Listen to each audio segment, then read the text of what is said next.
दोस्तों आज एक शब्द बड़ी चर्चा में आ चुका है और वो है इस्लामिक नाटो। क्या वाकई में इस्लामिक नाटो अभी मोशन के अंदर आ चुका है? क्या वो एक्टिवेट हो चुका है? अभी रिसेंटली जब मैं लेक्चर रिकॉर्ड कर रहा हूं उस समय पाकिस्तान के अंदर मीटिंग चल रही है बिटवीन 4 कंट्रीज। पाकिस्तान उसको होस्ट कर रहा है और 3 कंट्रीज के फॉरेन मिनिस्टर वहां पर आ चुके हैं। बातचीत किस चीज को लेकर हो रही है? क्या यूएस और ईरान के वॉर को लेकर होगी? नहीं, उसको लेकर नहीं है। आखिरकार इस्लामिक कंट्रीज अपनी स्टेबिलिटी को कैसे इंक्रीज कर सकते हैं उसको लेकर ही मीटिंग हो रही है और पाकिस्तान इसको होस्ट कर रहा है। मीटिंग का एक पॉइंट ऑफ व्यू यह भी है कि पाकिस्तान एक न्यूट्रलाइज कंट्री अपने आप को दिखा रहा है कि मेरा कोई भी लेना देना नहीं है, ना तो ईरान से और ना ही अमेरिका से, ना इजराइल से, इसीलिए मैं एक न्यूट्रल कंट्री हूं और मेरे पास में आकर आप लोग जो है वो बातचीत कर सकते हैं। इस्लामिक नाटो आखिरकार इतना बड़ा कैसे होते जा रहा है? मतलब आज अचानक से बातचीत कैसे हो रही है? आपको पता होगा कि अभी रिसेंटली क्या हुआ, कतर के ऊपर अटैक किया था ईरान ने। मतलब लगभग 2025 की ये बात है, लगभग 9 सितंबर 2025 की ये बात है जिस समय ईरान ने अटैक किया कतर के ऊपर, मिसाइल्स वगैरह दागी थी। ठीक है, इजराइल ने भी अटैक किया था कतर के ऊपर, ये भी आप लोगों को पता होगा। तो वहां से एक इस्लामिक नाटो का कंसेप्ट उठकर आया जो कि हमको लगता है कि बड़ा नया कंसेप्ट है, लेकिन नहीं, ये बहुत पुराना कंसेप्ट है। ऑलरेडी कई बार इस्लामिक जो कंट्रीज हैं उन्होंने इस कंसेप्ट को उठाया कि हम लोग इस्लामिक नाटो जो है बनाना चाहते हैं। आज के लेक्चर को समझने के लिए आपको यह समझना जरूरी है कि आखिरकार नाटो क्या है, किस तरीके से काम करता है और कब इसका एस्टेब्लिशमेंट हुआ था। तब आपको इस्लामिक नाटो जो है समझ में आएगा। तो इस्लामिक नाटो क्या वाकई में अभी मोशन के अंदर है? क्या वाकई में वो एक्टिवेट हो चुका है? देखिए, पहले तो इस्लामिक नाटो क्या है उसको हमको समझने की जरूरत है। तो पहले आप नाटो समझिए कि नाटो क्या चीज है। देखिए, जब अमेरिका और रशिया के बीच में युद्ध चल रहा था, कोल्ड वॉर चल रहा था, या फिर हम लोग कहें कि सेकेंड वर्ल्ड वॉर जब एंड हुआ था, तो उस समय ये एक जद्दोजहद थी कि आखिरकार इस दुनिया के ऊपर राज कौन करेगा। जो पहले यूनिपोलर कंट्रीज हुआ करती थी वो पहले फिर बाद में मल्टीपोलर कंट्रीज के अंदर कन्वर्ट हुई और जैसे ही सेकेंड वर्ल्ड वॉर होता है तो बाइपोलर के अंदर कन्वर्ट हो गई। बाइपोलर इन द मींस कि अमेरिका और रशिया दो ऐसे सरताज हो गए जो कि अपने आप को ही साबित करना चाह रहे हैं कि आखिरकार ताकतवर कौन है। अमेरिका कहता है कि मैं ताकतवर हूं, रशिया ये कहता है कि मैं ताकतवर हूं, इसलिए बाइपोलर कंट्रीज का निर्माण हुआ। ये सब कुछ चल रहा था। अमेरिका को यह लगने लगा कि मेरे पास में पावर है, इसीलिए जो पावरफुल कंट्रीज हैं उनका एक ग्रुप बनाना चाहिए। इसीलिए 1949 के अंदर ब्रुसेल्स में स्थापना की गई नाटो की, North Atlantic Treaty Organization. Atlantic जो ओशन है उनसे लगते हुए जो देश हैं उनको शामिल करते हुए और भी कई कंट्री शामिल उसके अंदर हुई और फिर एक ग्रुप बना जिसको नाटो कहा गया। और नाटो का काम यह था कि अगर किसी भी देश पर कोई भी हमला होता है सदस्य देशों के ऊपर, तो सभी मिलकर उस दूसरे देश के ऊपर वो हमला करेंगे। अगर आपको कॉन्टेक्स्ट समझ में नहीं आ रहा है तो मैं इसको रिप्लेस करता हूं दूसरे कॉन्टेक्स्ट से, दूसरे सब्जेक्ट से। अभी रिसेंटली क्या हुआ, 2022 के अंदर रशिया ने अटैक किया यूक्रेन के ऊपर और यूक्रेन ने बहुत कोशिशें की कि मुझे नाटो के अंदर शामिल कर लीजिए, लेकिन नाटो के अंदर शामिल नहीं किया गया। फिर रशिया ने कहा कि जबरदस्ती तुम इतना परेशान हो रहे हो, वो लोग तुमको नाटो में शामिल नहीं करेंगे, क्योंकि अगर यूक्रेन नाटो में शामिल हो जाता है तो यूक्रेन की पावर डबल हो जाएगी। तो नाटो में शामिल अगर यूक्रेन होता है तो नाटो में शामिल जो पहले सदस्य देश हैं वो क्या करेंगे, मिलकर रशिया के ऊपर अटैक करेंगे। अब उनकी हिम्मत ये नहीं हुई कि वो इसको नाटो में शामिल कर ले और ये सब मिलकर रशिया के ऊपर अटैक कर दे। ऐसा पॉसिबल नहीं हो पाया। हाँ, उन देशों ने ये कहा, अमेरिका और यूरोपियन कंट्रीज ने ये कहा कि हम लोग हेल्प करेंगे यूक्रेन की, डिफेंस इक्विपमेंट्स देंगे, लेकिन हम इसको नाटो में शामिल नहीं करेंगे। तो नाटो वाकई में इतना ताकतवर बना, एक मिलिट्री अलायंस ग्रुप है, ये डिफेंस अलायंस ग्रुप है। इसको ही ध्यान में रखते हुए भारत ने, ऑस्ट्रेलिया ने, जापान ने मिलकर एक अपना अलायंस बनाया था। आपको पता होगा चाइना ने उसको कहा कि या तो ये तो एशियन नाटो है। तो इस तरीके से जो भी डिफेंस ये पैक्ट जो बन रहे हैं, ऑर्गेनाइजेशन जो बन रही हैं, इसको नाटो से कंपेयर किया जाता है। अब इस्लामिक जो कंट्रीज हैं उन्होंने डिसाइड किया कि हमारा भी एक नाटो ग्रुप होना चाहिए। हम इस्लामिक जो कंट्रीज हैं, अरब कंट्रीज जो है वो मिलकर एक ऐसा ग्रुप बनाए जिनकी सेनाएं आपस में एक्सचेंज हो सके, इकोनॉमीज आपस में एक्सचेंज हो सके। तो ये जो कंसेप्ट है वो कोई नया नहीं है, नया कंसेप्ट नहीं है। 1955 के अंदर इस्लामिक जो नाटो है, ठीक है, ये बेसिकली इनफॉर्मल टर्म है, यूज नहीं किया गया अब तक, लेकिन इसके आइडियाज जो है वो 1955 के अंदर दिखाई देते हैं। उस समय सेंटो की स्थापना की गई थी बगदाद पैक्ट के तहत, और उसके अंदर इराक, टर्की, पाकिस्तान और ईरान जैसे देश शामिल थे।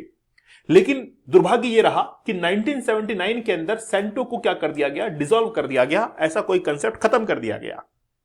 फिर वापस से एक और देश के अंदर एक अंदरूनी जो आत्मा है वो जागी सऊदी अरेबिया के अंदर, और सऊदी अरेबिया ने आईसिस से लड़ने के लिए Islamic military counter terrorism coalition जो है इसको लॉन्च कर दिया, ताकि वो कॉम्बैट कर सके किससे, आईसिस से।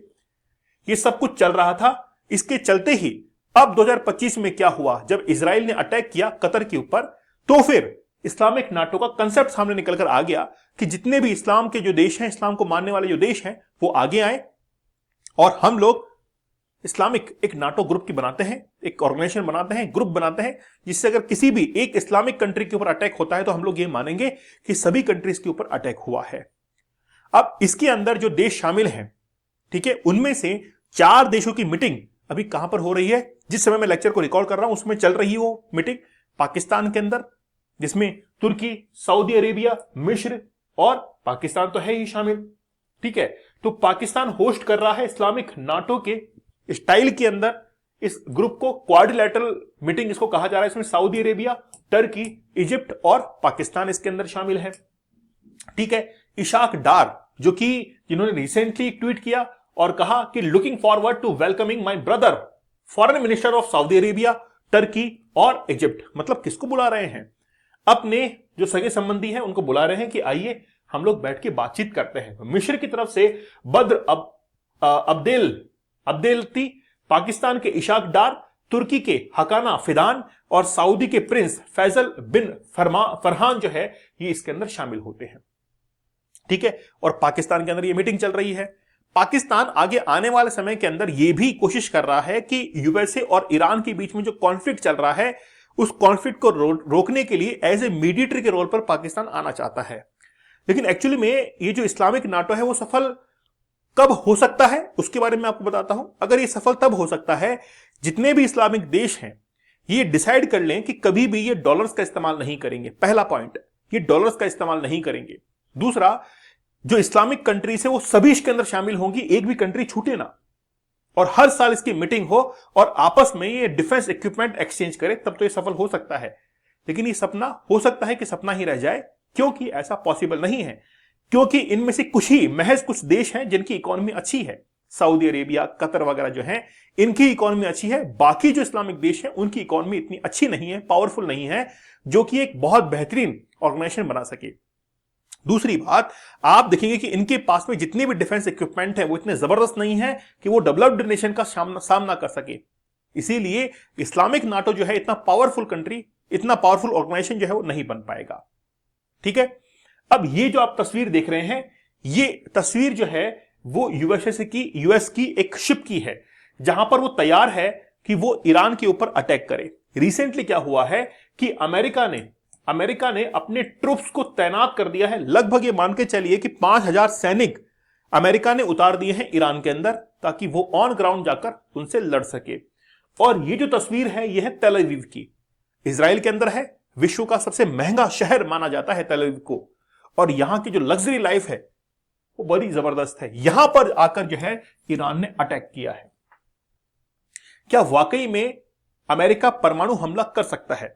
मुझे पर्सनली ऐसा लगता है कि अमेरिका अब उस दरवाजे पर खड़ा है जहां पर यह डिसाइड करे कि या तो युद्ध रोक दिया जाए या फिर एक एटॉमिक बॉम्ब जो है वो गिरा दिया जाए ईरान के ऊपर, ताकि हर चीज जो है वो बैलेंस के अंदर आए। आज अमेरिका उस दरवाजे पर खड़ा है। मुझे पर्सनली ऐसा लगता है, एक मेरा विचार और आता है, जैसे हमारे बिहार के मुख्यमंत्री हैं नीतीश कुमार जी, कई बार वो स्पीच देते हैं और स्पीच देते हुए कई बार वो गलत तरीके से बोल जाते हैं, बोलते ही आपको पता होगा, है ना। कई बार उनकी मंच की तस्वीरें भी जो है सामने आई हैं, है ना, जहां पर वो किसी को पकड़ रहे हैं इस तरीके से। तो ऐसा कई बार लगता है कि थोड़ा साइकोलॉजिकली कहीं गलत तरीके से मूव हो रहा है। वैसे अमेरिका के राष्ट्रपति डोनाल्ड ट्रंप के साथ में ऐसा है। डोनाल्ड ट्रंप ने रिसेंटली प्रेस ब्रीफिंग के अंदर क्या कहा, प्रेस को यह कहा कि आप मुझसे कोई भी क्वेश्चन पूछ सकते हैं, यहां तक कि सेक्स के ऊपर भी मुझसे बात कर सकते हैं। सोचिए, देश का राष्ट्रपति और ये कह रहा है कि सेक्स के ऊपर भी आप उससे बात कर लीजिए, तो ये क्या इंडिकेशन देता है? वो पगला गया है, उसको एक साइकेट्रिस्ट की जरूरत है। वाकई में रिसेंटली, अभी इससे पहले क्या हुआ, क्या कहा डोनाल्ड ट्रंप ने कि ये जो ईरान के ऊपर अटैक है वो मैंने नहीं किया है, ये तो हमारे रक्षा मंत्री, डिफेंस मिनिस्टर थे, उन्होंने मुझे एडवाइस दी और मैंने अटैक कर दिया ईरान के ऊपर। समझ रहे हैं आप किस तरीके से पगला गया है? तो हो सकता है कि अमेरिका इस तबाही का मंजर जो है आगे आने वाले समय के अंदर देखे और उसकी इकोनॉमी जो है वो डाउनफॉल की तरफ जाए, अगर वाकई में इसी तरीके से अमेरिका चलता रहा तो अमेरिका उस दरवाजे पर खड़ा है जहां पर ये एटम बॉम्ब गिराए या फिर यह समझौता कर ले ईरान के साथ में। अब ये डिसाइड अमेरिका करेगा। लेकिन पाकिस्तान के अंदर ये जो इस्लामिक नाटो की जो मीटिंग हो रही है, ये केवल और केवल इस बात को लेकर हो रही है कि आखिरकार हम कैसे बच जाएं इस युद्ध से, और कोई इसका वर्चस्व नहीं है। ठीक है दोस्तों, डीप वर्क का एक कोर्स बड़ा जबरदस्त है। मैंने 30 टेक्निक्स बताई हैं कि कैसे आप अपने फोकस को इंक्रीज कर सकते हैं और अपने सक्सेस को हासिल कर सकते हैं। ये फोकस को इंक्रीज करने की टेक्निक है, जबकि यहां पर 75 डेज का हार्ड चैलेंज आप ज्वाइन करेंगे तो मैंने वो टेक्निक्स बताई हैं जिनसे आप पोर्नोग्राफिक कंटेंट से दूर हट सकते हैं, आपका फोकस, आपका कंसंट्रेशन इंप्रूव हो सकता है। रिसेंटली क्या हुआ है ना, एक मेल मुझे मिला। आपको पता है कि जब मैं इस कोर्स को मैं देता हूं तो मेल आईडी मेरी देता हूं ताकि कम्युनिकेट कर सके। मेल मुझे आया कि सर मैं एक बहुत जबरदस्त एडिक्शन से जूझ रहा हूं, वो यही एडिक्शन था। पूरा मेल में लिख के दिया कि सर ये मेरे साथ में चल रहा है। मैंने कहा कि यार आप उसको ज्वाइन कीजिए और टेक्निक जो है उससे इस्तेमाल कीजिए, साइकोलॉजिकल टेक्निक है। उनका कि सर मैं इस्तेमाल कर रहा हूं लेकिन मैं उसको आगे मतलब कंटिन्यू नहीं कर पा रहा हूं, कहीं ना कहीं वो ब्रेक हो जाते हैं रूल्स। तो मैंने कहा कि यार आपके अंदर विल पावर जब तक नहीं आएगी तब तक आप जीत नहीं पाएंगे। तो एक बार आप अगर चैलेंज को कंप्लीट करते हैं, आपको खुद को समझ में आएगा कि आपको कौन सी दिशा के अंदर, कौन सी डायरेक्शन में आगे बढ़ना है। दीपक इंदौरा ऑफिशियल टेलीग्राम पर आप जरूर ज्वाइन कर लीजिएगा। तो मिलते हैं आप लोगों से नेक्स्ट सेशन में, तब तक धन्यवाद, थैंक यू, जय हिंद।